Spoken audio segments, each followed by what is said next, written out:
भारत को उज्जैन, जहां भगवान महाकाल हुनुहुन्छ, महाकालेश्वर महादेव को मंदिर छ। उज्जैनी का पूर्व में राजा हुनुहुन्थ्यो एकजना। राजा को मृत्यु भयो। राजा को मृत्यु हुँदा उनका पुत्र थिए भोज। भोज 5 वर्ष का थिए केवल। कति वर्ष का? 5 वर्ष का। तो उज्जैनी का राजाले मृत्युलाई ग्रहण गरेपछि या राजा को मृत्यु भएपछि राजा का भाई थिए मुंजनाथ, क्षमा चाहन्छु, मुंजनाथ उनका भाई थिए। भाईले भने भतिजो सानो छ, कम से कम 15 वर्ष आयु भएपछि राजा बनाउनु पर्छ। तो उनले भतिजो 15 वर्ष हुन्जेलका लागि राजकाजको जिम्मा लिए। सत्य घटना हो, इतिहास हो। मुंजनाथले भतिजो 15 वर्षसम्म हुँदाको लागि त्यो राज्य आफूले स्वीकार गरे। भतिजो 14 वर्षका भए। 9 वर्षदेखि राजपदमा बसेका उनी 1 वर्षमा राज्य छुट्ने निश्चित भयो। उनलाई त्यो कुरा कुनै चिन्ता थिएन कि भतिजोको अधिकार हो, उसको पिता राजा थिए, तो मैले सम्हाल दिएको मात्र यो दिने हो, ठिक थियो।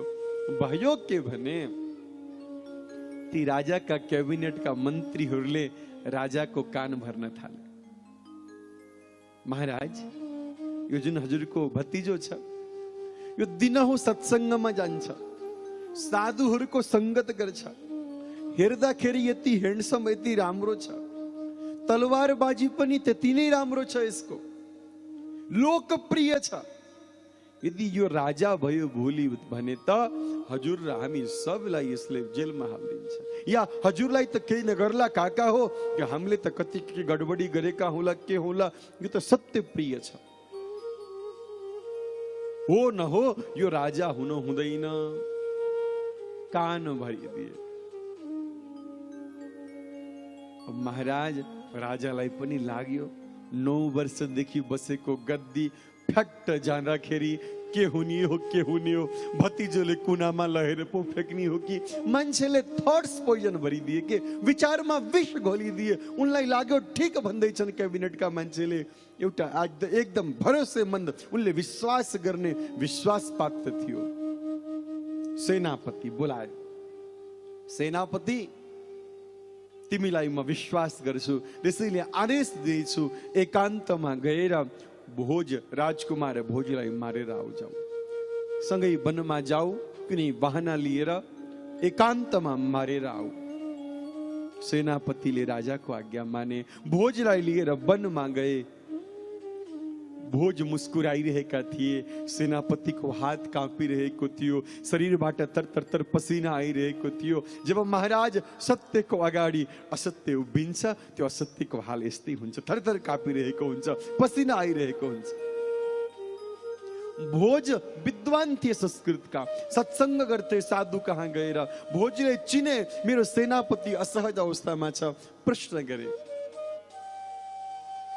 सेनापति तिम्रो यो असहज अवस्थाको कारण के हो? सेनापतिले सब भनिदिए। हजुरका काकाले मलाई हजुरलाई मार्न भनेका छन्।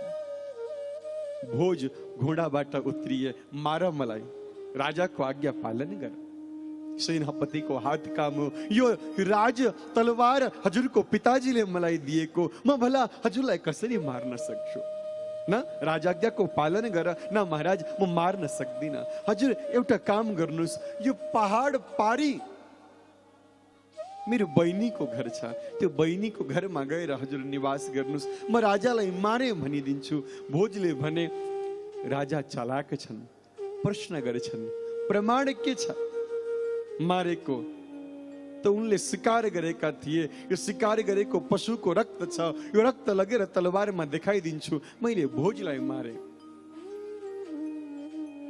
भोजले भने, त्यसै मान्दैनन्, म एउटा चिट्ठी लेख्छु, यो चिट्ठी लगेर दिनु। यो मर्नु भन्दा पहिला भोजले काकाको नाममा लेखेको चिट्ठी, यो चिट्ठी दिनु। विश्वास गर्छन् राजाले।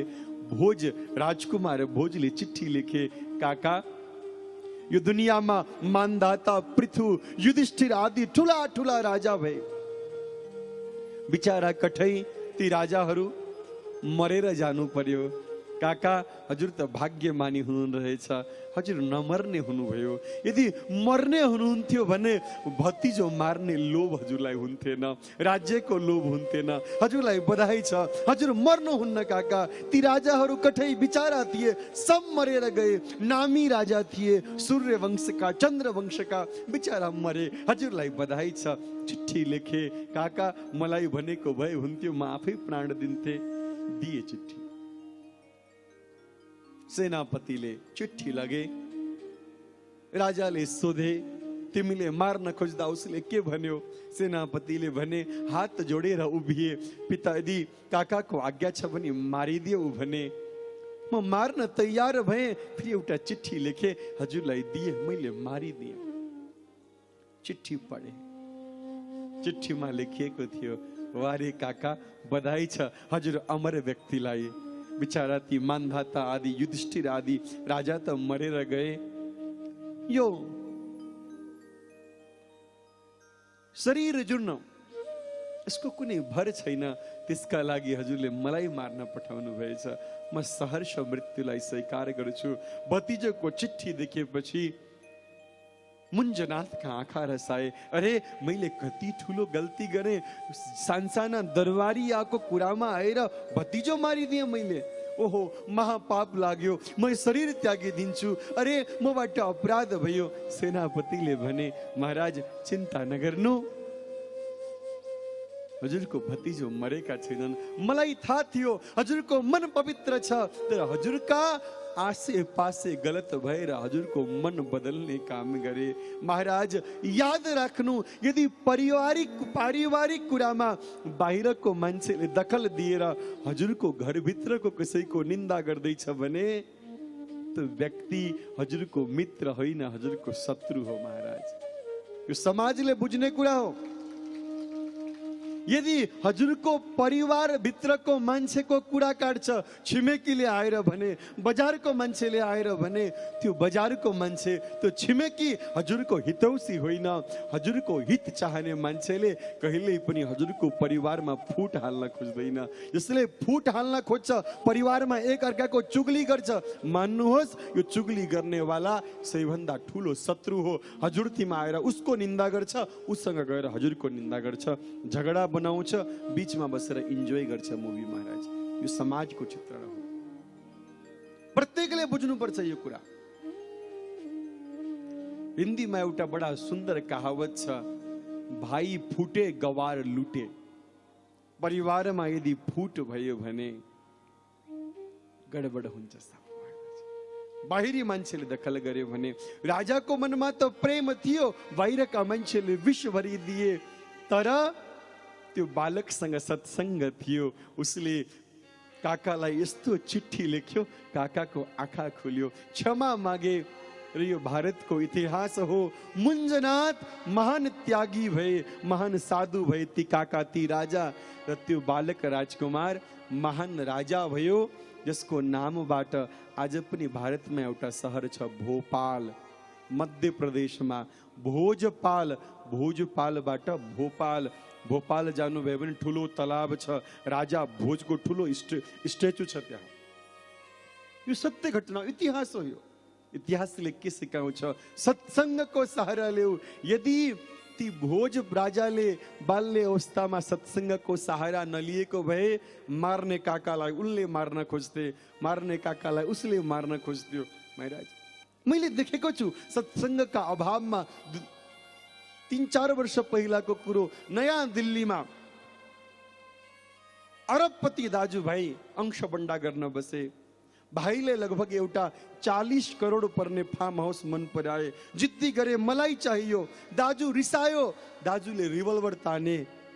दाजुले बन्दुक निकालेको देखेर भाइका बॉडीगार्डले दाजुलाई गोली चलाइदिए, दाजुका बॉडीगार्डले भाइलाई गोली चलाइदिए। दाजुभाइ मरे, बॉडीगार्ड मात्र ठिङ्ग उभिरहे। महाराज यो भइरहेको घटना हो। यो किन भयो? सत्सङ्गको अभावले।